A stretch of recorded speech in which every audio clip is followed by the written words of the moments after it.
Hey, did you invest in bond stock? If so, how's your fifth mansion feeling? What's up, guys? That guy with a pencil here from Titan Newman 2. Have it on me and keep it on me at all times. And in fact, here we are. Here we are to do a breakdown, review, and analysis of chapter 295 of Four Knights of the Apocalypse, which is known as Not What Was Meant to Be. And oh, how true. Oh, how true, man. And you know what the crazy thing is? I like Bond. I think he's weird. I'm really not going to say he's weird, but like, if I'm calling Bond, well, there are levels to weird.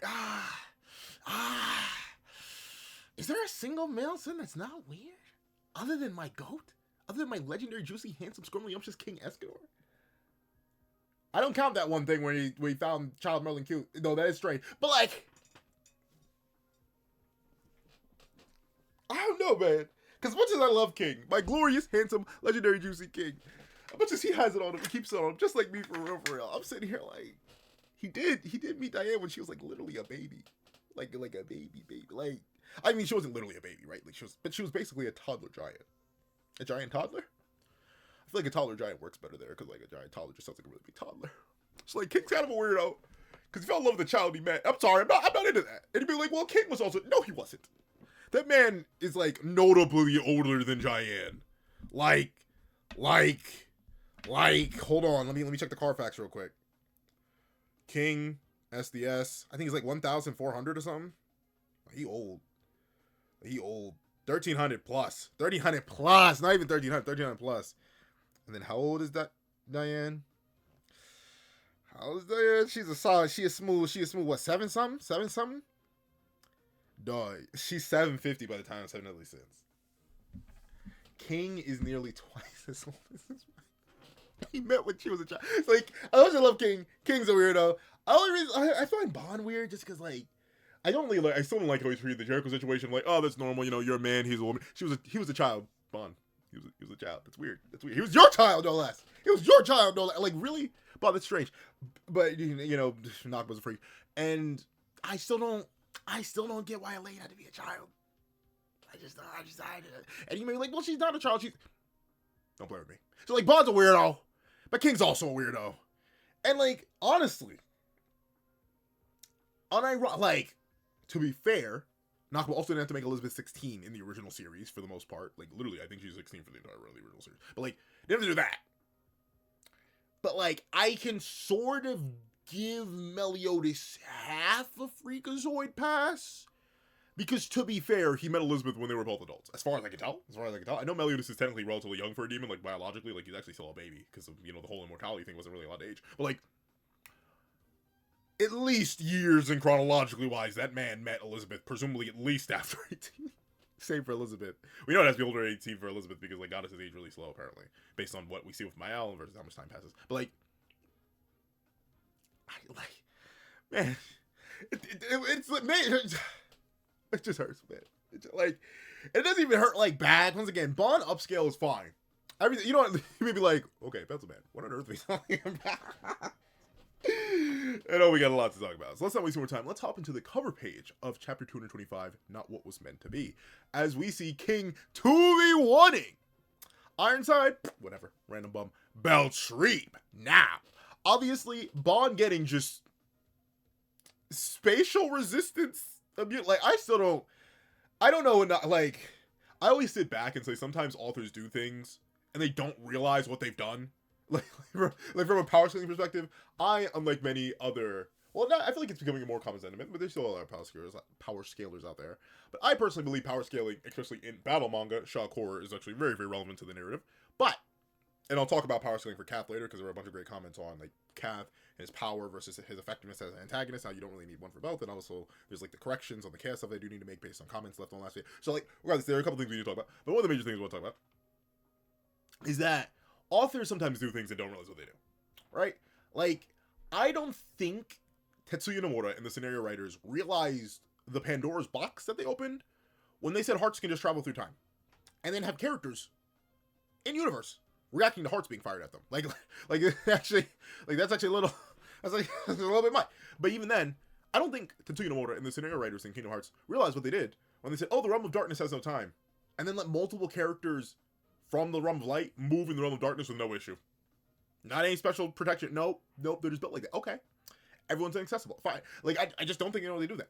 And another example of, I don't think Nakaba realized what he did there. Telling us that Beltriep has the ability to cut space. Not a person, it's space. And hardly confirming it's space. Right? Like, it's not like, oh, well, maybe it looks like space, but isn't actually space. Because that's kind of what it was for a long time. When we first met Beltriep at the start of part 2, which is literally forever ago now. It's crazy to think how long ago that was. Like, it was like, oh, well, you know, maybe he cut space. But we don't have that confirmed. By end of Enfant, it's confirmed he just cut space. Like, it's just confirmed he has spatial attacks. And then Bond just no-sells it. I don't think Nakaba knows what he did. I don't think Nakaba, when he was like, I gotta give Bond a cool aura moment, I don't think he realized having Giga Chaos and Beltriep swing a sword at Bond, the sword that cuts space, and then do nothing to Bond because he's just real strong, I guess. Huh? Like, once again, it's because of how durable his body is, quote-unquote. Not that Bond has some special resistance to position manipulation. No, it looks like if you're just strong enough in the Seven Deadly Sins universe, and you have enough stat, you can just resist it. Okay. Guess Mel's immune to spatial slashes too, I guess. And now, the reason I say I don't think Nakaba knows what he did is because look at King. You may argue, well, maybe Beltriep can't swing the sword. The fact that King is fast enough to not only just completely outdo Beltriep, who even Lance, while he was coping for the other 4 knights, being like, well, you could probably handle this one if you matched up better, this one if you matched up better, this one if you matched up better. He looked at Beltriep and was like, yeah, probably not. This is one where, like, I'd probably have to step in. And he does step in against Beltriep there. So, we already know that Super Chaos and Beltriep does scale above all the 4 knights, or the 3 of the 4 knights. And King is just bullying him. 2v1 right now. Increased spears. Over, and over. While 2v1ing Ironside too. Bullying him. So, Beltriep, even with the spatial slashes, is not enough to compete with King. I mean, King upscale of Doom and Despair, but like, does that mean King is also now immune to spatial attacks? Or is the Spirit Spirit now immune to spatial attacks? Like, what? What are we doing? But that aside, I'm happy to have some King upscale. Unfortunately, it's not like the perfect upscale, because obviously Bond bullied these guys, literally decapitated them, then they had to regenerate from that. So Bond essentially left the Sins in the perfect position to actually get one up on the 4 evils, right? So while it is crazy that King is 2v1ing right now, he should be able to from the start, basically. But also, I want to give Diana a bunch of credit for bullying Balor. Absolutely annihilating that poor boy. But, I mean, you know, I still give Diane the upscale. Because it was able to completely overwhelm even Mark Tristan. And, like, notably, even Lance, back when he was coping for the rest of the 4 knights, he was like, Percy, you could survive this and negate it, not by actually tanking it, like the super crazy slam attack that Pelgar does. Yeah, you could survive it if you spammed your regen. So, like, to be fair, Lance straight up, in by saying that he admits, oh yeah, none of you knights could actually, like, survive Pelgar's attacks. So, Diane being able to swing against this Pelgar is also very, very good. Worldane being hit by Gother? I'm one of the people who doesn't think Gother is the craziest stats out there. Like, at all. So I almost want to chalk this up to an off guard thing. But hey, I mean, if you want to go through upscale from Worldane, that's fine. That's fine. Because remember, Worldane was able to completely freeze Percy, like, nearly off him, mind you. Like, the whole reason Varghese is super confirmed Mega Gone now is because it was Worldane who cast that freeze spell that Percy could not react to or take care of at all. So Worldane wasn't able to get that off against Gother. If you think it was a 1v1 after Bond, you know, diffed them. So, Gother upscale. Everyone's getting upscale. Oh, everyone's getting upscale in this chapter. Huh, I wonder who else is going to get upscale. But actually happening in the chapter itself, we do get to see, we are continuing right where we left off. Where Meliodas is like, oh wow, it's really you, Kath? I'm super glad to hear that. And naturally, Carther's like, you are? Which, wait, like, what's that? I am trying to, like, there are times where I need to Jimmy Neutron Brain Blast for different reasons. I Jimmy Neutron Brain Blast occasionally when I think I don't understand something, so I sit there, you've seen it in videos before, where I'll sit there and I'll be quiet for like a solid 30 seconds, sometimes a minute, and I'm like, what on earth is happening here? And like, I need to like think back, I need to deep reference my poor memory and be like, okay, how does this fit into the story thematically, narratively, character-wise, in terms of the character's journey, this, that, and the third. Like, there are times where I just have to sit down and do that. I've had literal, like, multiple months to think over the Carther thing, and I still really can't get over how fodder he is. But thinking of it from the perspective and acknowledging it with like the true meta narrative, this all goes wrong, right? No matter what, as bad as Kath looks right now, this is all going to go wrong. I can live a bit more in the moment and be like, it is very funny to see him be this pathetic. Is it good? Not necessarily, but I'll talk about Kath more as an antagonist and whether or not he really needs the raw power to be an antagonist soon enough, because there were fantastic comments on that stream. They were like, wait a minute, Pencil Man, you don't always need power to be a great antagonist, and that is very, very true, and I should have gone more into that, but we'll get into that in a second. As we see, Meliodas literally lifts Kath up by the Chaos arm meat and the regular arm, says, here, let's get you up, and Carther goes, ow? And obviously, I know Nakaba just forgot, presumably, to draw the black skull right here, but it's hilarious, the idea that Carther is so caught off guard for a second here that he literally drops the Chaos Eyes. Or Meliodas lifts him so fast that the Chaos Eyes get left behind. And we see Meliodas say, I had a vague impression that you weren't the Arthur we knew. Just in terms of, losing your original mind and becoming a whole other person. Which, unironically, in the entire duology, I think that is the most hilarious Meliodas line ever. Because, obviously, I do not blame him for not immediately sussing out Kath. Because, well, it is a somewhat logical leap to think, wait a minute, Arthur literally ate the guy. Was that the best idea when the one thing Kath wanted was to get direct access to all of Chaos, which Arthur had at that moment? Yeah, obviously, that is probably a natural logical leap to make. But Meliodas had interacted with Arthur 3 times. You gotta remember, Meliodas didn't know Arthur. They were acquaintances at best. They had one fight together back in the Leonis arc, way back in the beginning of the series, which Meliodas basically hard carried. And then they had another encounter in Camelot. Then he doesn't interact with them all the way until he's evil in the Assault on Camelot arc with Arthur, which he then bullies Arthur a bit. And then he doesn't interact with him again until the end of the series. So that's that. They have 4 separate meetings that probably in total don't last more than 10 minutes. So he didn't really know Arthur. So there's that. So he wouldn't really be able to recognize the difference. And 2, he's also seen people be corrupted by power before. Literally also by the power of the gods. He's seen the commandments and the effects they have on people. He's seen the graces. Well, to be fair, the graces don't really have much effect. But essentially, he's seen people be corrupted by power before. So it wouldn't be the first time. And he's like, maybe this is still the real Arthur. Maybe we should still take this cautiously. But I do like that he straight up admits here, yeah, just in terms of, losing your original mind and becoming a whole other person. He's like, of what little I knew of you, Gangaruni, that wasn't you. And not in the you need a Snickers way, it's in the sweet mother of mercy, what's wrong with you way. So that's hilarious to see. But with it being the case, we see the Meliodas, who went back to base, mind you, was bullying him in Demon Mark with all the clones and everything. Speaking of which, the clones who just vanished this chapter, I don't know why he dispelled them, but you will not see a single Meliodas clone in the chapter. I was rereading before I started to do the live reaction. I did the live reaction. It's 30 minutes. You can check it out on Patreon for those 1 month members for those $3 month. I did the live reaction, and I looked back to the chapter. I'm like, where did the clones go? But in between chapter stuff like that happens all the time. Meliodas may have dismissed them for the culture, right? Because he wants to 1v1 Kath. I don't know. But regardless, we see he goes, know what I mean? And naturally, Carther's looking on I don't.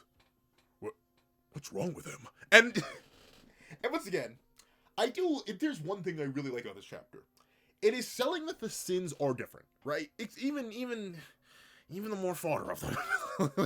That's not like, even the more fodder of them, like a certain light wielder and a certain earth lady, even the most fodder of them are strange out there creatures. And I do like that Kath, the physical manifestation of all of Kath's negative impulses, Kath is looking at these admittedly regular 5 race people in some cases. Well, you can go through as a puppet, but you have a human, a million mutated human, a prince, or a demon, a demon prince, and Diana's just a regular giant as far as we know. She doesn't have any specific royal lineage, and King is really godly royalty. But still, the sins are different. They're monsters, the creatures, go through the puppet, all that. So having Kath, the literal monster, born of the creator of the entire universe, be very confused and caught off guard by these natural born monsters of the world Chaos created, hilarious. And also very fitting to upsell and upscale these 7 deadly sins. Shame if something bad happens to them. But with it being the case, we see that Bond literally grins right behind Arthur. And I do want to remind you, he is standing right behind Carther. In fact, from this point, it looks like Meliodas literally grabs Arthur by underneath the shoulders, scoops him up from underneath Bond's foot. We do not see Bond take his foot off of Arthur's back, mind you. It's like Meliodas drags him out, which is presumably why he says, ow, as, his body was dragged from underneath the foot. But We see Bond grin, and Meliodas says he completely understands what he's doing. And Meliodas hits the biggest, cheesiest, cleanest grin ever. He's like, oh, but it was you, Kath. Boy, what a relief that is. And Carther's naturally like, and then boom! Straight, you ever hit a guy so hard his whole torso goes flying? Well, Meliodas did. Bam! Marooney, and sends Kath's chunky torso flying. The most hilarious thing, once again, I'm gaslighting myself slowly but surely into being like, this is all fine, because it's all going to go wrong. It is insane that the way I need to rationalize for the main villain of the manga, the way I need to rationalize this is being like, oh, the plot's going to save him. Plot's going to save him. Because this isn't the simile. Like, and honestly, this is one of those things where I may come back to it years later and be like, well, maybe this actually works really, really well. Because I've had moments like that. I still cannot get over the fact that initial read me did not like Hakuryu. Like, there are videos on the channel of me after initially reading Magi talking about a bunch of it. And a lot of my opinions from that initial reread or that initial read of Magi are the same. But one big thing I just don't get, I don't know what past me was cooking in terms of not liking Hakuryu. I think I had him fourth out of the main characters. And I know, like, you're like, oh, is Hakuryu really one of the main? Yes. But, like, I had him fourth. When realistically now, like, it's between him and Aladdin. They're boxing in terms of my actual favorite characters in Magi. So there are times where time passes and I'm like, oh, maybe I wasn't cooking. And Carther, in retrospect, may be one of them. But I think my main issue, the fact that I need to transcend. I need to go beyond. I need to take a step back. I think that's it. I need to take a step back from the narrative I'm actually reading week by week, right? And be like, okay, it doesn't matter how bummy Kath is, the plot will save him. Nakaba's the almighty Nakaba pen. Like, it's almost... And notably, I don't think it's always a bad thing for the author to wave their fingers in front of your face, right? I always say this typically in a negative context, but I'll admit, there are times where the author has waved their fingers in front of my face, and like, it's either been subtle enough, it's like a slow enough wiggle. It's like a slow enough wiggle that I think I may be hallucinating. Or maybe it's not, maybe slow enough is bad, because that means I can pay more attention to it. Maybe it's a wiggle like this. It's wiggling so fast that I can almost barely tell anything's happening until it happens, right? I think of God of High School. It has a very big moment towards the middle of its narrative and towards the back end of its narrative, which I'm like, huh? And even like, I'd say the middle of its narrative, the back half of its narrative, and even a chunk, like a quarter through the narrative. God of High School, one of my favorite pieces of fiction ever, if not my favorite piece of fiction, literally has 3 separate moments where I'm like, oh, but like looking back retroactively, I could see Yeonji Park wiggling their fingers in front of my face, being like, yeah, but they were wiggling it so fast I didn't notice it. A fantastic example from Nakaba himself of a masterclass of wiggling fingers in front of my face that I just didn't click with. Esterosa, Mayao. As much as I slander and will forever slander that fiend, that was a prime example of Nakaba wiggling his fingers in front of my face so fast I didn't even see he was doing it. He was just smiling at me the entire time. And then the Mayao twist happened. I'm like, and then everything clicked and it all made sense. Everything. That was copacetic. That was clean. That was buttery. So maybe Nakaba's just waving his fingers really, really slow this time.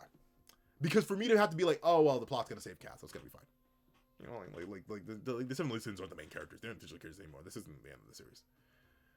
That's not a good, I mean, like, it's not a good thing. I mean, it depends on the narrative. Like, I say some narratives, they actually benefit a lot. Like, when the author's, like, looking at you, and they're looking at you, they're looking at you. And sometimes that's a good thing. Like, for example, Deltarune is a recent example. This is going to be, like, sort of vague, kind of supposed. If you have no context, you have no context. And in fact, I'll be super vague about it. If you know, you know. If you don't, you know. There's a moment in Deltarune, specifically Chapter 4, which dropped, wow, it's crazy. I think it's almost going to be a year soon. But it dropped last year. And there's a moment in there where Tobias Fox, Tricky Tony, literally, like reached through the screen. And notably, I don't know Deltarune. I just watched playthroughs and videos on it. Reached through the screen, grabbed me by the shirt, pulled me in and said, hey, remember this. Remember this for later. All right? And then let me go. That is a good time where the author wiggles fingers in front of my face real slow and then grabs me by the throat and is like, yeah, remember this. No explanation is being fallen up for that because obviously it isn't in Chapter 4. This feels, I'm not sure how I feel about the plot saving Arthur. Once again, I will get into Arthur as an antagonist and how he worked in Part 1 and honestly worked for majority of Part 2, but isn't really working right now and had his moments even in Part 1 and in Part 2 that I was like, Not all too good. But, of course, my favorite detail about this panel in particular is that you can see all of Carther's eyes looking towards the massive gaping hole in his chest. It goes... Because you can literally see that not only does the loss of his entire torso cause blood to burst from his nostrils and his mouth, but also you see these two eyes looking down, and you see the multiple eyes on his arms also look towards the gaping hole in his chest.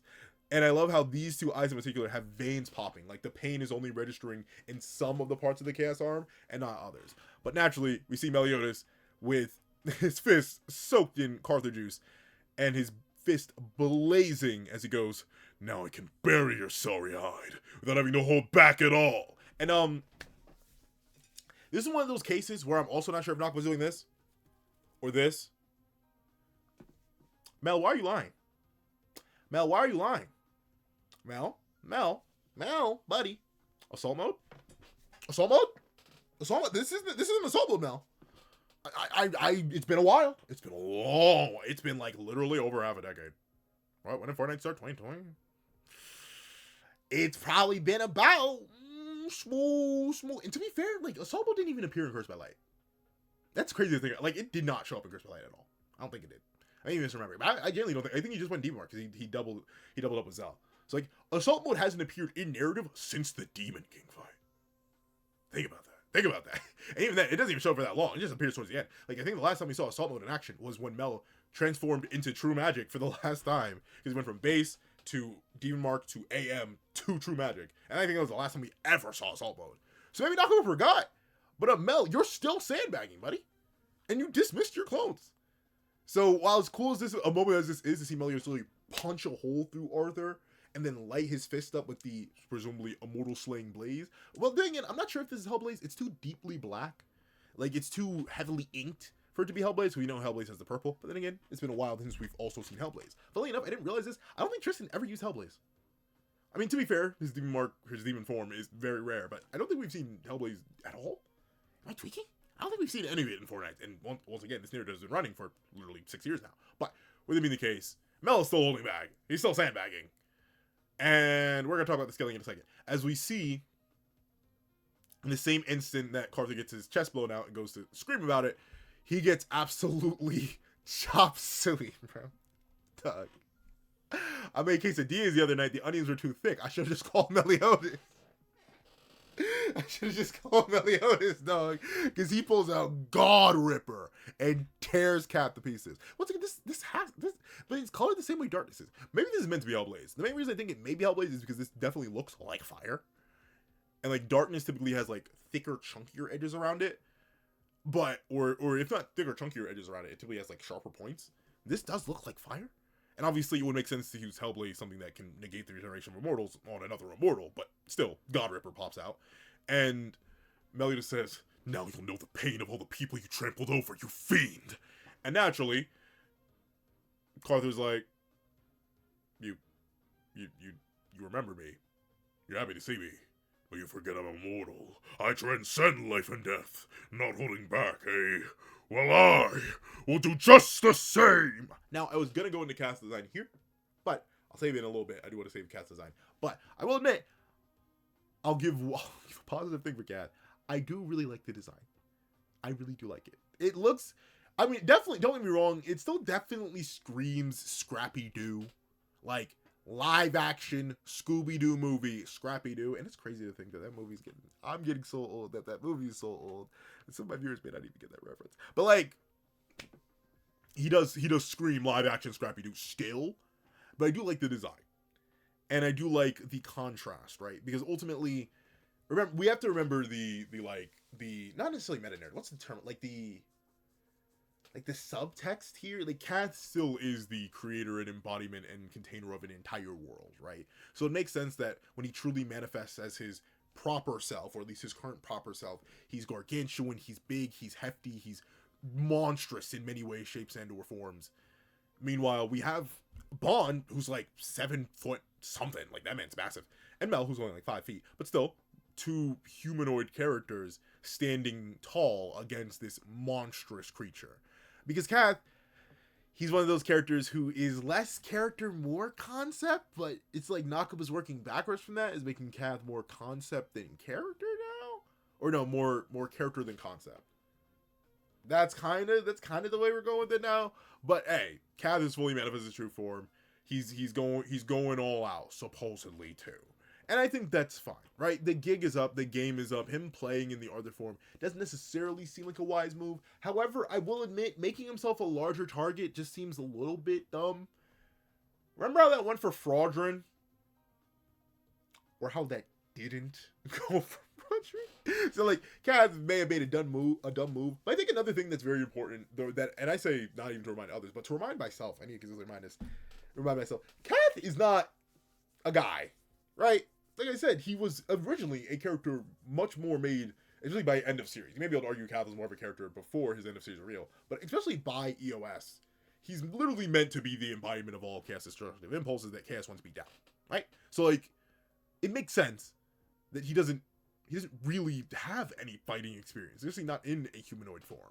So while it probably would have been more convenient to stay in a smaller form, just so, you know, less hitbox, less damage to be taken, not only does he transcend life and death, meaning he probably doesn't care too much about damage, but also he doesn't have the rationale that a Mel or a Bon or a King or Diane or even a Gother would, where you're like, maybe staying in a smaller shape but keeping all the power is better than going for a bigger shape with all the power. It's like the whole Ozaru versus Ikari situation in Dragon Ball Super, where ultimately the Ozaru and the Ikari form do the same thing, except the Ozaru gives you a massive form. And while of course you don't lose speed, your movements are just innately more lumbering because you're that much heavier, that much bigger. So, same thing for Kath here. If anything, he should have manifested this form while still saying tiny, but instead he goes full form, full bestial, and I'll talk about his design in a second. But with it being the case, we see that all the people who are currently standing outside Leonis are like, "What do you mean I like that guy? What?" As they go, You're kidding me. King Arthur was some filthy, mangy, scrappy new-built beast in disguise? And naturally, the person says, "So we put our entire faith on some faker this whole time?" I'm just getting Sonic's, "I'll make you eat those words," and over again. "You're the fake hedgehog around here. I'll make you eat those words," and then the bells are. But, glad the humans are now realizing how bad and crazy it is. Glad to see how big Kath is. Like, he's literally darn near half the size of the castle. He's only like, maybe like a third. And I do like, as bad as it's going to be for Kath, until, you know, the plot works around and saves him. I do like that Kath is now finally, like the gloves are kind of off. He's done dealing in subterfuge and stuff like that. And as much as you can say, well, that doesn't really sound like Kath. Once we get to his design on the next page, I'll talk more about how it doesn't really feel like Kath, but it does feel like Kath mixed with two other people, and that's kind of what Kath is. But we see that naturally Diane and King, or specifically Diane, is like, I know that ain't who I... Kath? And naturally King hears Kath and is like, okay, he doesn't do that. He goes, as he's very confused. And we see the four evils that they were piecing up suddenly start to go, and let the chaos juice right on out of them. So, I will bring up a thing that I've seen talked about in the community a lot. Dog, like, what is even the point of the four evils, bro? Like, genuinely, what do they do? What do they, like...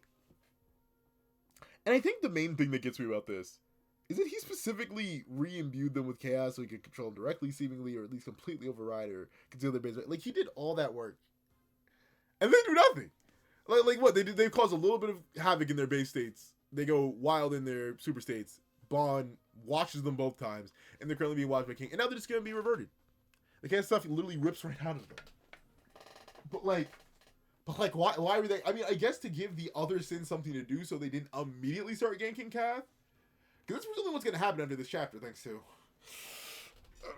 thanks to a certain man and his upscale. No! I'm scared to get there. But, with it being the case, all the chaos lunges out. King dodges out of the way of it. Doesn't even try to block or intercept it. Glorious King, alright. And we see that Carther reaches out a hand behind him and then grabs onto it, slamming the staff into the ground as he goes...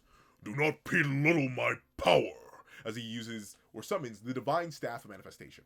Now, a couple things. First things first, I don't get why he doesn't just reabsorb the chaos juice. Like, maybe holding the staff counts as it, but like, dude, you're not a staff fighter. Dare I say you're not a fighter at all? Like who you feeling like? Number two, I do as oddly freakalicious as this design is, with like the rock hard abs, the rippling pectorals, the gargantuan shoulders, the muscular arm, like the thick quads, the massive, like as much as that is, I think it is very important to remind us of the current state of Cath in a much more subtle way than just, the massive Arthur Tuft that one of his ears just turned into. I think a very important thing about this current Cath that we need to remember is that he's three people. He is truly a three-person being. Because obviously you have Cath, the clear main lead personality, the one who judges, the one who makes all the actions, the one who is currently fighting right now. But then also remember, you have Arthur in there. Obviously this is signified by the tuft that comes out of an ear, but also I think it's very important to remember that a massive piece of Arthur is stored in here, and that's probably why the human form is a thing at all. Obviously it's not the most human form out there, but remember what Cath looked like in the original series. He was a giant six-legged cat. Now he's a six-armed, or if you call this an arm, he's like a six-armed monstrous beast. And note how it comes in threes, because who's the third person in this union? It's Chaos itself. Now, Chaos, especially now that we know that Carther is Cath, and Cath is Carther, this, that, and the third, we do have to take everything he said previously with a grain of salt. So the Chaos arm that he claims was a will without will seems to be false, because we know that Chaos willed things into existence using its power. We also know it willed Cath into existence. And we know it willed a whole bunch of other stuff into existence. So I don't know if Cath was straight up lying, but based on this design, I do think it is, because not only of the Chaos arm, but the specific fascination with the humanoid form. Obviously, all the other races have humanoid creatures too, but notably, Cath's form very clearly seems to be based off some sort of man. And by man, I mean human. But with that being the case, I do think it is a good design in terms of fitting into that idea that this Cath is truly three people. From the three arms, to the three prongs on the end of the tail, to the everything. He just manages to really, really, really sell the tripart fusion. And also give off at least a tiny air of intimidation, but he loses it all when he says, "Do not belittle my power." You're belittling yourself, Cath. Stop doing that. But with it being the case, we see that he has posted up Divine Staff Manifestation as Divine Staff Manifestation and all, as he raises the staff up and goes, "Surge of Chaos," and proceeds to summon a whole bunch of monsters literally anywhere and everywhere. Now, I will admit, the Surge of Chaos move is actually really, really cool. Chaos's creation side of things is touched on a lot, but usually it's kind of just a thing that happens off screen. We don't ever really necessarily see it. In fact, we know all the gods of the original series were just poofed into existence by Chaos. We don't see that happen. We know that the mortal realm as we know it was poofed into existence by Chaos. We don't see it. Camelot itself, we know, was created by Cath using the partial powers of Chaos, and we don't see it.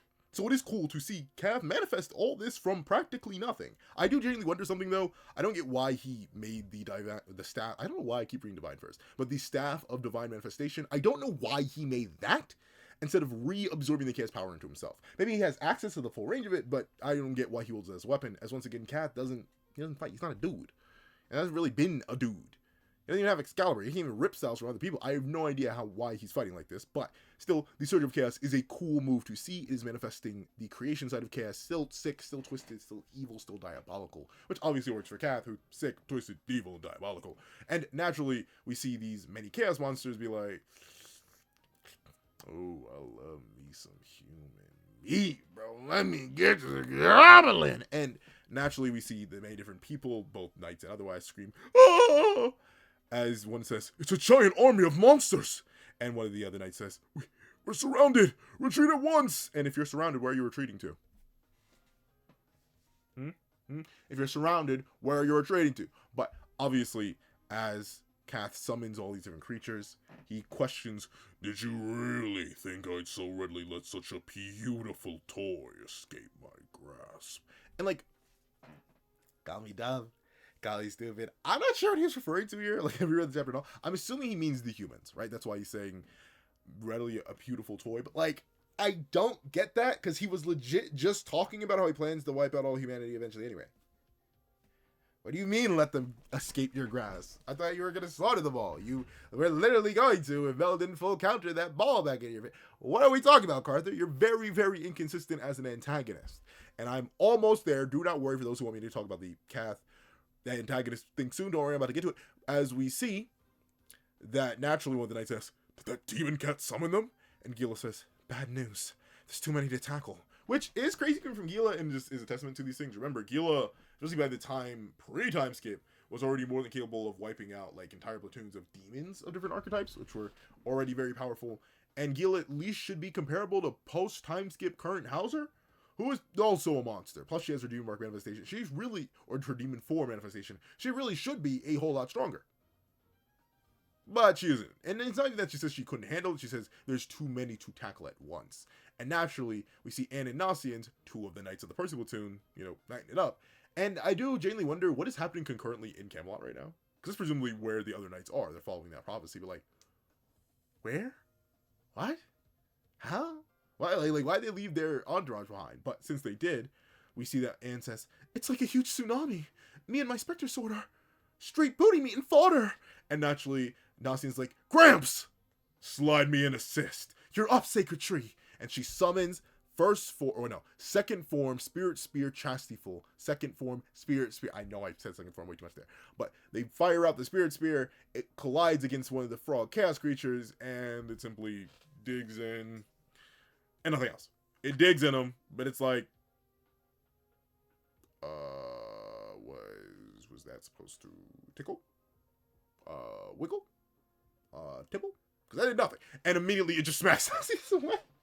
Now, this is actually pretty solid upscale, considering this still is a version of Chastityful being wielded by Nasians, but still, shout out to this random chaos beast for being that powerful, as it literally just one-shots Nasians. And we see it go to double down on the one-shot, as Anne goes to try and save Nasians, when immediately it gets ground gladius straight through the jaw. Now, admittedly though, this is actually a downscale from the original ground gladius we saw. If you'll remember the original ground gladius in Leonis, all, like, real forever ago, like, easily over a decade plus ago, probably like even before that. But we've seen the first Grand Gladius we see is way bigger than this one, but it's clear that Diana is specifically controlling her powers, as she doesn't want to harm anybody, and instantly spears the frog creature on a Ground Gladius.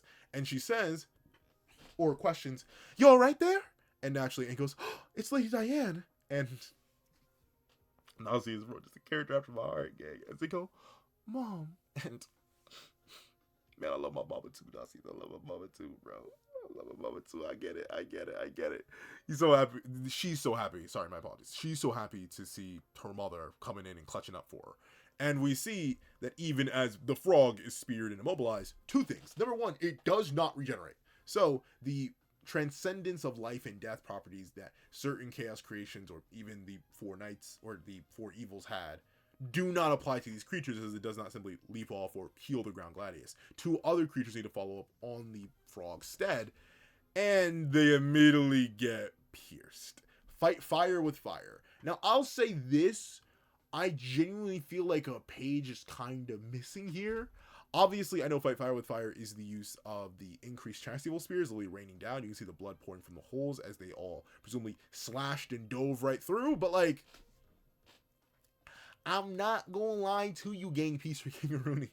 This is very confusing on a first glance. Like, what happened? But yeah, King tore through the chaos creatures all by himself. Of course, this makes sense. He was bullying Chaos Amped for evils. These are just regular fodder creatures, which seem to not even have the transcendence of life and death property, as none of them regenerate. And we'll see them fail to regenerate again later in a little bit. But we see naturally Anne goes, all that force! Yo, Nasians, I know we kind of just engaged ourselves to Percy and all, but is your dad beekeeping age? And naturally Nasians goes, my dad is not beekeeping age! As King's wife goes, nice one, King. You know what you're getting later. And King is like, yeah, buddy, time to make that 8th kid. As we see Nasians, very specifically, seemingly through their mind, go, Dad, please, you need to help the others. Once again, fitting into Nasian's whole not, I wouldn't say disregard at this point. I'd say they definitely do have a love and respect for themselves, much more than they did, especially during part one. But still, it is great to see two things. One, that Nasian's whole, like, I care for others, I'm a doctor, I want to make sure everyone else is okay before myself, is still holding true and firm even when they are heavily damaged. Like, they get one tap by the frog. And two, it's so good to hear. As much as I will admittedly say, like, King, you're kind of a weirdo. You met your wife when she was a child. That's kind of weird. That's kind of weird. I will admit, there's something that's hit so different about seeing Nasians think to themselves in their heart. Because remember, that's what King's doing. He's heart reading. To hear Nasians in their heart of hearts say "Dad" to King. King, look, he blushes and everything. He's like, oh, okay, my baby girl needs something. I'll take care of my baby girl. Oh, that's so good. Like, I love the sequel series that lets me see the kids interact with their parents more. Don't get me wrong, like, I think the main one that comes to mind is, like, Boruto. And there are, like, parent-kid interactions in there. There's a bunch of them, especially for the titular character. But it's not that we always get it. And Four Knights, despite having ample opportunity, well, not ample. Whenever we entered Camelot, obviously none of the Seven Deadly Sins could really meet with their kids except for Bond. And even then, Bond and Lance weren't in Camelot at the same time. And obviously Bond needed to stick around and guard Benwick. But, all that said, we didn't actually get too much of it. I think, as much as I will readily admit, training arcs in Seven Deadly Sins are typically fast, I wish we got more of Mel and Tristan interaction. I wish we got more of Elizabeth and Tristan interacting. I'd say more Gother and Gawain, or not Gother, wrong pair. I would say more Merlin and Gawain interactions, but to be fair, that was just revealed, and Gother went for the longest time, or no, I keep saying Gother. Gawain went for the longest time without an actual mother, so she didn't even know. She didn't think she had a mother. And technically, we do see Gawain interactions with her parents and her. We just didn't know they were Merlin and Escanor at the time. But, to be the case, it's so fleeting and rare in Four Knights that I'm very happy to see any sort of acknowledgement that, oh yeah, a lot of our major characters are related to each other. Of course, Nasian isn't one of the Four Knights. They're currently chilling in Camelot, I guess. But regardless, it's nice to see. And it's great to see King, in a fit of embarrassment, admittedly, pop into a stick form as he goes, "Leave this to your good old dad!" And he goes, "True Spirit Spear, Chestival, fourth form, son!" And as Diane laughs at her husband, we see that the Chaos Beasts are like, my original creator wasn't the only thing that's kind of interested in human meat. Let me see what you taste like. And they literally start capturing people. As he goes, and not Diane. Maybe this is King. King probably goes, "Oh, darn it, they're capturing all those people." And they literally are. They're returning the humans. And I think that is what the line's going to be. I said I'm not sure about it, but I genuinely do think, did you think I'd really let such a beautiful toy escape my grasp? The toy is humanity, right? That's kind of how Kath views it. I still don't think it's like makes the most sense, because then you want to destroy I went a little bit too far. But we're getting to the point where I can finally talk about it. As Kath says, "It's over now. Or do you guys have the guts to slaughter your own kin along with mine?" Two things very interesting to see Kath refer to his own creations as kin. Obviously, I always joke about, like, the family tree of Seven Deadly Sins, where, like, if Chaos is the Nami, and then the Supreme Deity and the Demon King are kids of Chaos, along with the Sacred Tree, that technically makes King and Dahlia and Gloxinia all Meliodas and Elizabeth's cousins, and it also makes Mel and Elizabeth first cousins. It's very weird to think about. Obviously, it doesn't work like that because it's creation versus, like, actual birthing process, but still, it's weird to think about it like the family tree sense. Tristan is only 3 generations removed from Chaos. Technically, he'd be more, but, like, Elizabeth is only a soul, right? Like that's all that is of the original Elizabeth, not actually her physical form. But, like, thanks to Meliodas, who's the same Meliodas, you go Meliodas, the Demon King, Chaos. Tristan is 3 degrees separation away from that. Heck, Mel and Elizabeth are only 2 degrees separation. They're their granddaddy, their grand zombie is Chaos. Very weird to think about, but that's how it is. Same for Zeldris too. So it's interesting to hear Kath refer to his creations as his kin. But with it being the case, let's talk about Kath as an antagonist and whether or not he needed power to actually be a good one. Personally, last chapter I talked about, yeah, he needs to be way stronger, so I really can't take him seriously as an antagonist. That's just incorrect. There have been many times where there have been underpowered antagonists and the narrative still works. Heck, you want to know what those examples is? They're going to go to High School? They're going to go to possibly Magi? They're going to go to one of the manga I consistently reference for other narrative? No. Let's go to Four Knights itself.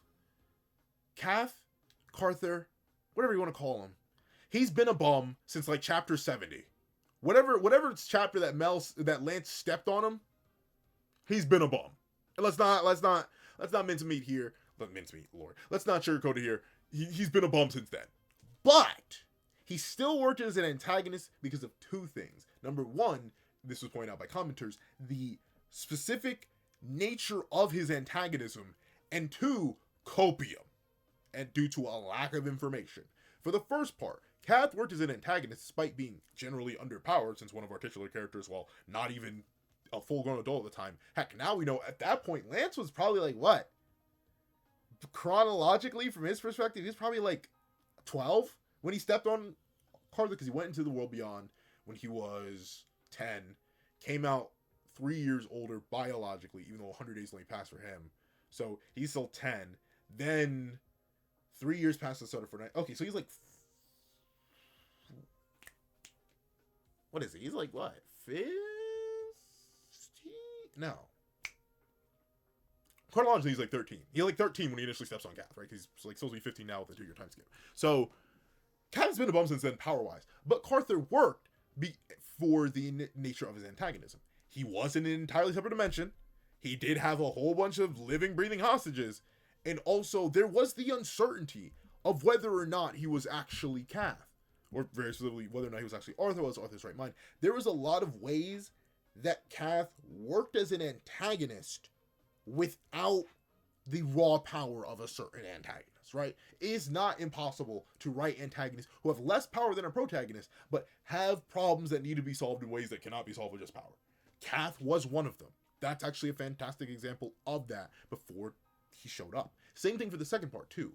There was copium behind Kath. It was me. It was me. I wasn't alone, but it was me and many others having copium behind the idea that, well, Kath / Chaos / Carther / Arthur, whatever, they weren't at full power.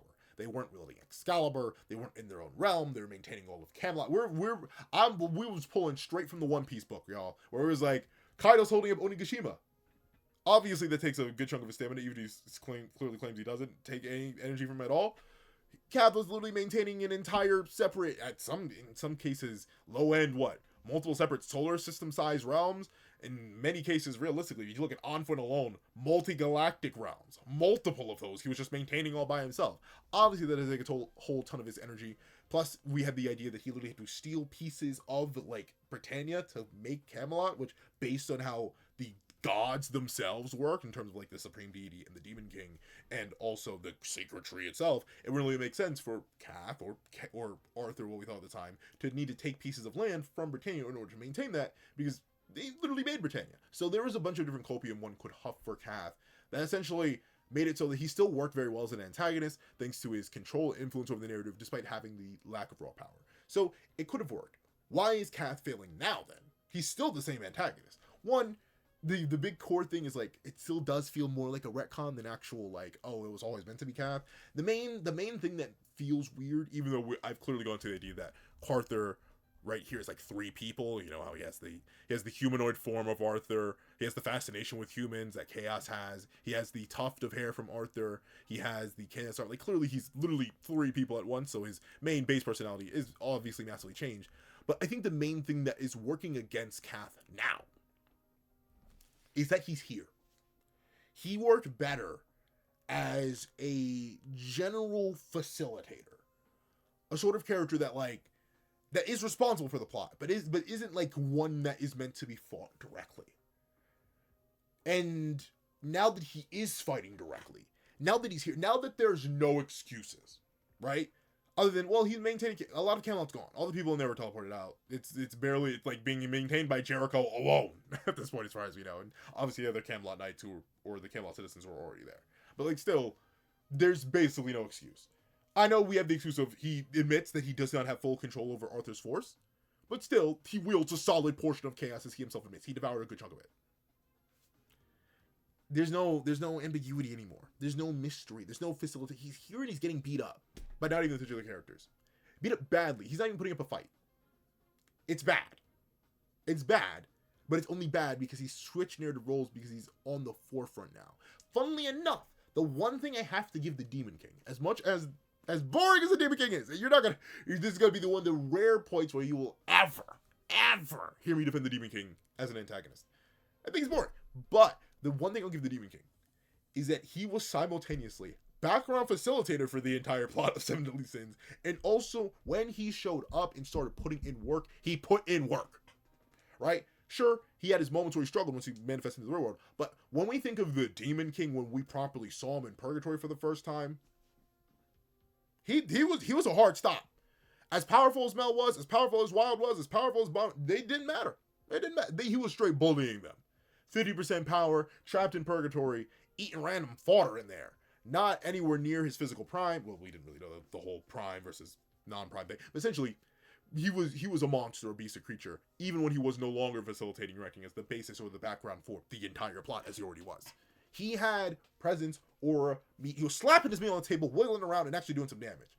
Kath, he slapped his meal on the table didn't even shake. Now even a little bit of a wiggle.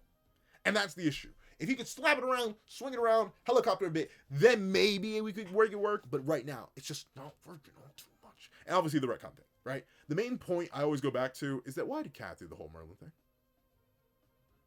Why did Kath do the whole Merlin thing? Remember when when Guinevere initially arrives to Camelot and she walks in on Arthur getting freaky with the Merlin copy? Why do that? If you're Kath? I get LARPing in front of other people. Yeah, absolutely. But Kath was alone. He wasn't expecting company. Why on earth was he doing that, if that was Kath? And don't get me wrong, Kath from the original series and current Kath are two completely different characters, and it can still definitely be chalked up to the Arthur thing, and I've heard people cope with that as, oh, that's Arthur corruption. That's not Arthur corruption or slight manipulation like we were hoping for Arthur and Kath's scenario to be flipped. Like, Kath was the creature on Arthur's shoulder whispering him to destroy the race. No. No, just Arthur, I guess, seemingly having a thing for Merlin? Okay. It just feels weird. He's not written as Kath for the longest time. And Kath, even now knowing this is Kath, as much as I can hope and cope and point out like design details and how it can definitely work with like the whole human corruption, the chaos corruption, as much as I do like the idea of humanity being such a strong and potent thing that literally corrupts a being of chaos, right? Like chaos was so fascinated by the contradiction of humanity that a being created of it literally made to be made manifest of all of its destructive impulses and wills is literally spiritually, mentally, and psychologically overwhelmed by chaos's own fascination for humanity and a human itself that it underestimated. That's really, really cool. Until I get more hardline proof of that, that's me huffing copium. That's me huffing copium for inconsistent writing. Me saying, okay, yeah, Kath is super gay and corrupted. Kath from the original series and current Kath are not the same character. Not at all. And once again, it has the same issue where a lot of people had issues with Arthur being the main villain of Four Knights. It wasn't the same character. But where before, you could definitely see hints and tastes of the original Arthur in this new Arthur. He's just actually an interesting character now. Sorry. I mean, well, actually, I'm not sorry. I'm not apologizing for the shots at the original series Arthur. The original series Arthur is boring. If you like him, I'm happy for you. He's boring. He's the good guy Demon King. I'm gonna say that. In the same way that people feel about the Demon King as the antagonist, I feel about Arthur as a protagonist in the real Seven Deadly Sins. But that's the thing. The work is only being done visually, and of course, that is a good thing, right? Obviously, show don't tell is one of the most core foundational aspects of storytelling, especially in a visual medium like manga. So, I may be reading too deep into it, but maybe that's the whole point. Maybe I'm supposed to read too deep into it and huff copium for Nakaba. But the fact that it is copium is what holds it back from being the best form. I still think Kath is definitely struggling as an antagonist, but I will completely take back the statement that him struggling as an antagonist is solely due to his lack of power, because he was a successful antagonist when he's always lacked the power. He was never enough for the sin. There was and it's been long since established that, right? That has been long since established. That's a better way to say it. Where he didn't ever take a piece of Benwick. The closest he got to Leonis was Grimoire's kingdom, next door over. Danafor? No, that's not Danafor. Danafor is the kingdom Melios. But essentially, that place. That's the closest he got to Leonis. He never tried now. He didn't want to. He was scared. He told the four evils, stay away from them. Stay away from the sins. Don't ever fight them. He was scared. That's been a consistent part of the narrative since its inception. So him always lacking the power has actually been a major defining point of the character ever since his introduction, really. So it's not that, it's how he's being utilized narratively as the big punching bag. And it just doesn't, it's sad to see. However, another thing I must admit, a point I went over last time is how base Mel clones, which admittedly got dispelled this chapter, but base Mel clones, like, genuinely upscale Mel to Doom and Despair, because as I said previously, even if you lowball current Cath, or the Cath from the last shadow before he took all the chaos out of the four evils, took his other halves, even though there were four of them, took his other halves back into himself, into the staff of divine manifestation, even before he did this, Cath at a low ball, at the lowest of low balls, had 20% of chaos, right? And I went to the idea that, well, the Supreme Deity and the Demon King had to work together to seal chaos. And based on previous or recent interactions, like we see with Bond, if you have just enough stats, you can ignore hacks. Even hacks as crazy space manipulation. But as was pointed out to me, one, we don't know how that fight went. We know Chaos was more than capable of fighting. It beat Cath. Like it clearly could run hands and run fades. But one, Chaos could have been off guarded. We just don't have enough context for that fight. It's like a Mel versus Elizabeth. It happened. We know it did. It's responsible for the narrative as we know it. Same as Mel versus Elizabeth. We're never going to see it. Like, just as I'd be genuinely shocked at this point if Nakaba is just ever going to show us Mel versus Elizabeth, I would also be genuinely shocked if we ever actually see Cath versus Chaos. Or really Cath versus the Demon King and the Supreme Deity. It's so vague that I always headcanon that the reason that the Chaos was sealed inside the moss of Hawk Mama was because it was actually a triple gang. Like, it was the Demon King, the Supreme Deity, and the Sacred Tree that all jumped their creator. And the Sacred Tree created the seal itself, the moss, and then the Supreme Deity and the Demon King essentially shoved Chaos inside of it and then locked it away. But we don't have any context for how that battle went. And also, we do know for a fact, specifically with the gods themselves, their hacks are really transcendental. Like dumb stupid. Like the commandments are absolute rules for some reason. Even if you drastically outpower a commandment, it doesn't matter. Because, guess what? You will still be affected by the commandment. We know Mel drastically outpowered basically every commandment at the jumping that he underwent, yet he was still affected by multiple of them. It didn't matter. We even see that Grey Road's hacks there, the whole teleporting thing, it didn't matter how much stronger Mel was than Grey Road. He could have one-shot Grey Road instantaneously. It didn't matter. He was still being dragged back. So there are certain hacks that just, power levels? Whatever. So that could definitely also be one of the sealing hacks. We've seen sealing in the verse before, and that can be negated by power, but that's sealing in things like the Goddess Amber, sealing in things like, not just the Goddess Amber, what was the other one? The Goddess Amber was one I referenced, but what was the other one? There's another sealing. It's not Mel sealing. I know Mel can seal, but we don't see someone break out of that. There's another sealing that we see someone break out of.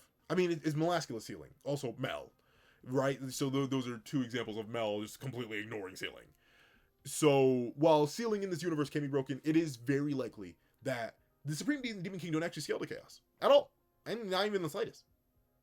They just managed to off-guard it, or their hacks were so much more powerful than their actual stats, and they did all that in the third. And maybe like, okay, why are you bringing this up, Pencil Man? Once again, if we even assume Cath is 20% of Chaos, and that the Supreme Being and the Demon King combined don't even scale to full Chaos, this is just more Mel and Bond upscale. It just gets worse. If you don't think the Supreme Being and the Demon King even scale to a percentage of Chaos, they're fodder. They're fodder now. Especially their half power states, even their full power states. If you don't think, and like notably, I'm not even mad at that in the sense of like, more upscale for me. But now think about it, right? If you think that the only characters that scale to portions of Chaos are characters we've actually seen fight Chaos or portions of Chaos, such as Cath, such as the Seven Deadly Sins, stuff like that. If you think that's the only characters who scale to Chaos, because that's another big thing, right? A big battle that kind of rages on to this day, I see occasionally talk about in the community, is specifically the Demon King versus, in like full power Prime Demon King Zell versus Cath, EOS Cath, the one that didn't have all of Chaos, but only about 20%. My argument for the longest time was that argument of like, well, it took the full power Demon King and Supreme Deity working together to seal all of Chaos, but only, 20% of Chaos' power? Obviously, the Demon King should mop that up, especially considering how he was scaling to the Sins beforehand. And while I still do sort of stand by that argument just based on, I don't think the Sins got, like, massive Zenkai boost that's only bumped them up to actually be able to handle Cath, and also, we don't actually see them fight Cath, they only do that in, like, alternate timelines that Cath projects into their heads. That aside, if you think that, that's perfectly fine for upscale, because that means characters like the Supreme Deity and Demon King, even at their full power prime states, are fodder to current Sins, and any characters who scale relative at all to them. That's just upscale from the Supreme Deity and the Demon King. How big are their realms that they create? Uh-oh. So, like, honestly, knocking down the Supreme Deity and the Demon King more tiers was not something I was expecting after last review, but after being talked through it, god darn it, maybe there are bonds now. Maybe, like, they may have, unironically, thanks to my new contextualization of the argument, and I'm probably going to talk about this even more. Like, soon enough, I'm going to stream, so, like, I'm probably going to talk about it even more on stream. But, like, the idea that now the Supreme Deity and the Demon King, thanks to Chaos Power Creep, have possibly been hit with the Prime Mel and Prime Elizabeth thing, where they used to be top tiers, basically god tiers, but now they got knocked down a tier, and now they have new top tiers, basically god tiers, and then the actual god tier. The Supreme Deity and the Demon King may have gone that, where they were god tier, now they knocked down the top tiers. Still dumb, stupid, broken, still dumb and stupid, powerful, hacks-wise, but if they don't actually scale the chaos at all, but we have certain characters that do, it's not looking too good. And by speaking of characters that do, we see Bond leap off of Kath's head after hearing the accusation that you have the guts to slaughter your own kin along with mine. We see Bond leap into the air, whip out Holy Staff Kudachuce, and use super concentration. If you'll remember, he only used this move once back in the original series, but he does it. He identifies all the different creatures he needs to slaughter, and goes, ho-ho! As he uses Assault Hunt and literally tears through all of them. This, I would say it's Bond upscale in the sense that, you know, he was able to wipe them out all in an instant when King clearly couldn't, so yay, more Bond upscale. But not necessarily, because if you'll remember, the Endura did something like this, but on an even grander scale, where the Endura pollen puffs spread out over all Britannia, and Bond, who was much weaker at the time, presumably, used Assault Hunt, I think it was Assault Hunt plus Super Concentration, to wipe all of those spawns out too. Obviously, these chaos creatures may be as strong or stronger than those Endura puffs, but still, the range-wise, this isn't as crazy as the Endura puff feat. But he does Assault Hunt, annihilate them all, and it's obviously not looking good for Kath.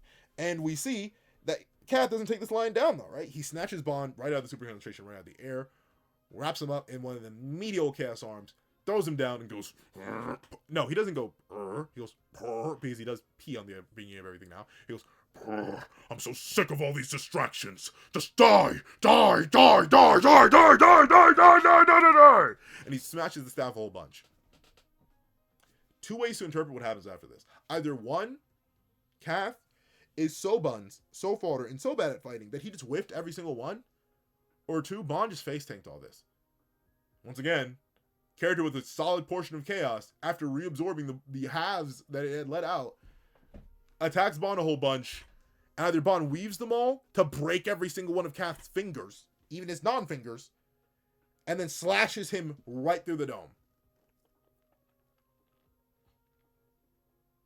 Oh, that power creep go crazy. As we see, the slash immediately heals after Kath goes, "Argh!"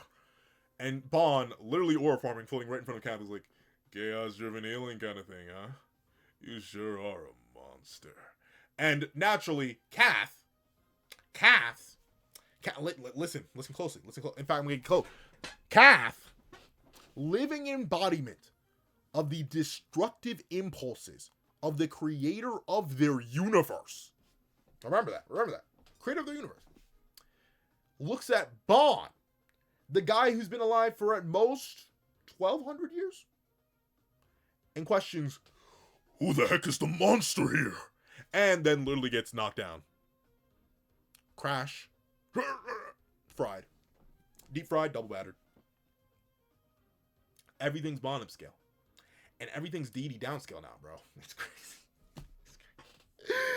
Do not let Bond in other universes, bro. Do not put Bond in the end of Dragon Ball. Don't do it. He'd be a Buu-saga top tier at a bare minimum. Maybe a little early super god. Like, genuinely. What? My brother in beans.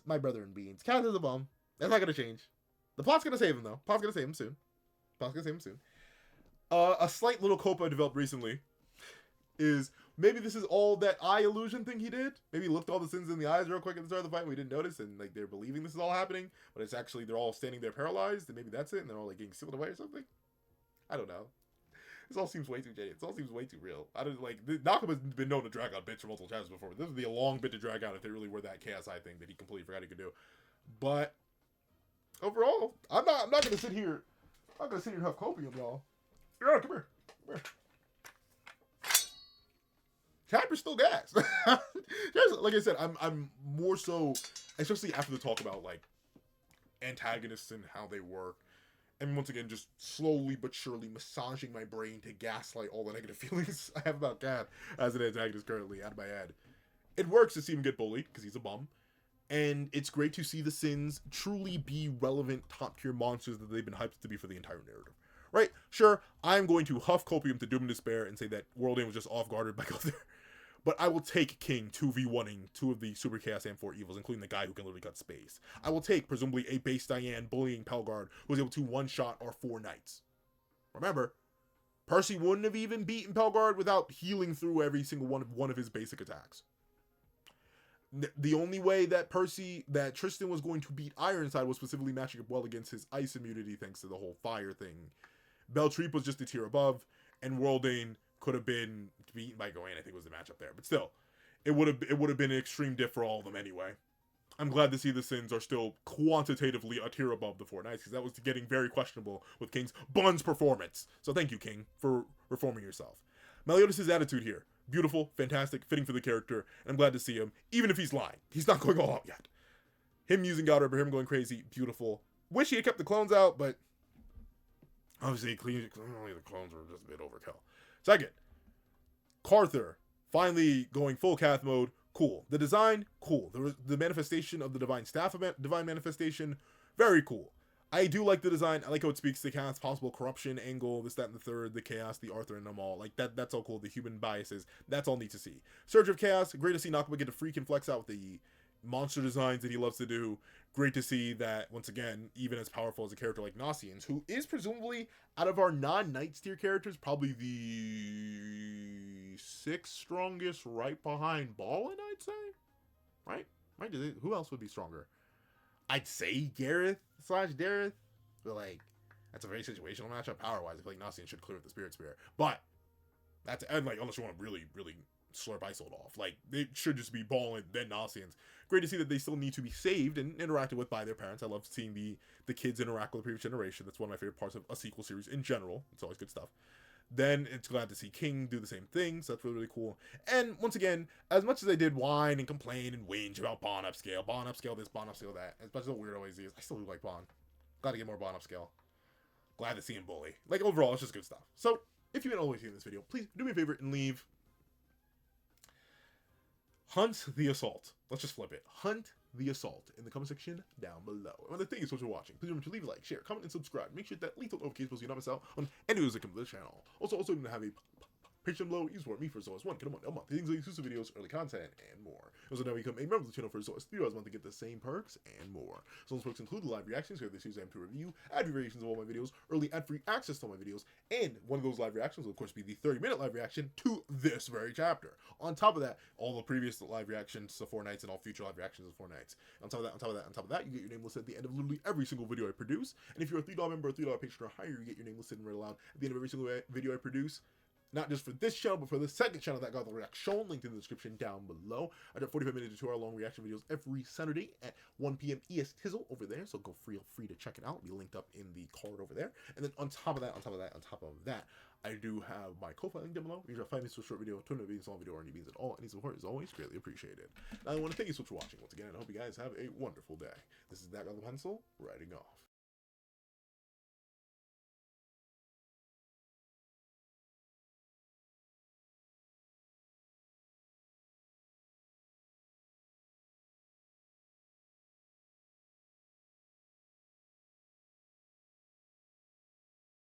Hi, lady, thank you to our sketch tier members: Eternal Flame, Redwolf 4765, Astro, Glacier XZ, Zera, J2MA, Guillaume, Buddha Ura, Yuki Ally, Grim, Ollie, The Boy, Corey Watson, Damon Brown, Dino, Hector Gonzalez, Tim Thomas, Kaving, RXN, Logan Guzman, Dead Meme, Keon Stewart, Donovan McIntosh, Hamza Idrisi, BNA DNA, Edwin Ingbignoba, Straw, Athenzi Shear, Antavius Mitchell, Superflame Zero, Weary Exile, Window Life, Alex Kenny, Victor Jacobs, Todd, The Practical One, Landon Clapwick, Heath Nelson, CAET, Funny Dude, Jagoda, Plant Crone, Striker Man, Brandon Payne, Black Sage, Cage, Multi-Batman Superman, Ramondo Furen, Zalims, Enzo, Union I, Metatron, Sheesh King, Joe Bean, Aswin Hey Placetia, Sleepin' John, JMD KD, The Young Family, Pastel Pandora, Sino King, NMA, Karina Hernandez, Mo City King, DKG, Andrine Bonnet, John Malcolm, Akolare Babatunde, ASD 1234, Jesse Clapp, and CCC. Then I'd like to give a thank you to our line art tier patrons, A+A, Dread Zoan, Kevin Encarnacion, Lil Kodo, Midnight Lord 21, and Sean.